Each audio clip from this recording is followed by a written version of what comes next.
The Democratic Republic of Congo is home to the UN's largest peacekeeping mission, yet a violent insurgency in the country shows no signs of abating. For nearly 3 decades, Eastern Congo has been marred with insecurity and frequent outbreaks of violence caused by armed groups. Last year, more than 2,000 civilians were killed in attacks by these rebels. Now, there are said to be over 100 armed groups in the region, and experts say the deadliest among them is the Islamist group ADF, short for Allied Democratic Forces.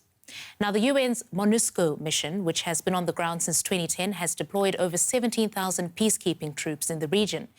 But as our DW team found, the mission has not brought peace or security to people there. These are soldiers from South Africa, and their task is to secure this region, which is considered a red zone because of repeated attacks by the Islamist group ADF. So we're going to follow them for 1 day. It feels a bit odd to move in an armored vehicle like this, while people outside seem to live a normal everyday life. But the impression is deceptive. This area is dangerous. Attacks happen almost on a daily basis. The Islamist militia ADF has carried out repeated massacres, killing more than 500 people in the second half of 2020. We are on our way to the village of Maimoya, very close to that village, 6 kilometers away. There was an ADF attack 2 months ago. So this area where we're heading to is considered as being secured, but there can always happen attacks. With the UN troops, we visit a clinic in Maimoya that has been targeted by ADF in the past. Mbuza Kivuhwa is the director here. He's witnessed gruesome attacks. The militia slaughters people, and when you see the animosity they have to kill these people, how they cut off their heads, you find their brains scattered all over, they hack off feet, that leaves you with fear and traumatizes your heart. In one incident, the Islamists tried to kidnap 4 of his nurses. They found them in the waiting room and took them hostage. Once people realized it was ADF, they were very afraid. But then the militia said they won't kill them. They said it is not a day to kill. Because of the constant threat, the clinic is only open for a few hours in the morning. Women and children struggle to get the medical care they need. They struggle with food. They cannot go and plow. They cannot go and farm.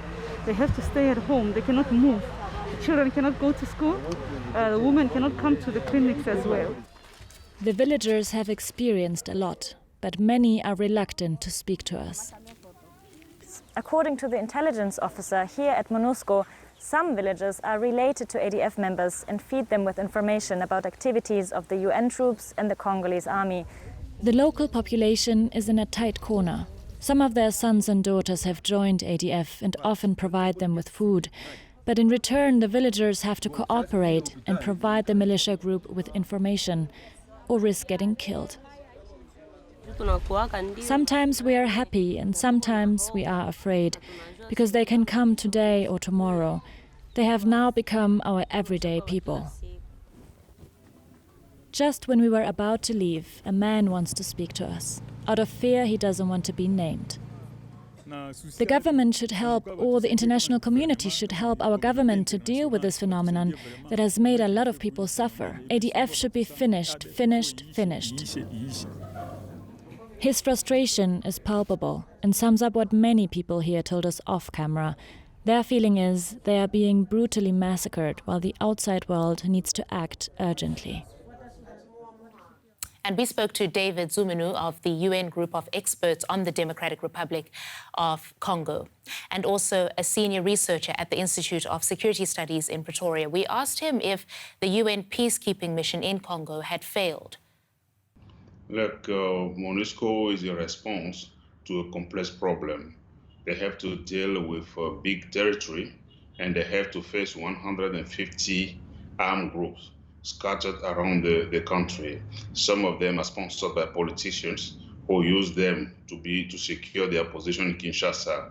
The relation between MONUSCO and the government, previous administration under Kabila, has also not been good to facilitate the activities of the institutions. And you know, MONUSCO work in the government, in the country where government is capable to accompany what they have to do in terms of peacekeeping. This has been lacking in the DRC for the past 10 years. but you really need to know exactly what ADF is. You know, they have many components within what is called the Allied Democratic Force in Beni. At a certain time, they appear as Ugandan rebel group who were trying to return to Uganda to challenge Yoweri Museveni regime. At another time, particularly since 2016, they have turned their guns against Congolese citizens. Now we are also hearing that there might be some connection between them and the Islamic State in the region. So you have all those in one item, and then you need to make a difference between the various components of that institution to be able to engage in dialogue.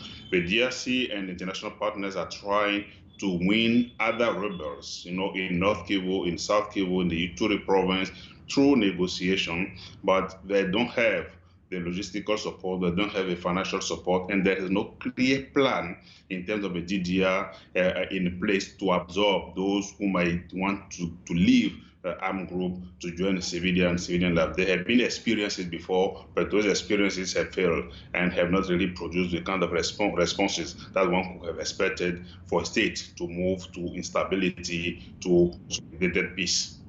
I think the new political dispensation, and that's why I'm in Kinshasa, is to see how this provides an opportunity for the DRC government and the various actors to initiate key reforms that will help the country to move forward.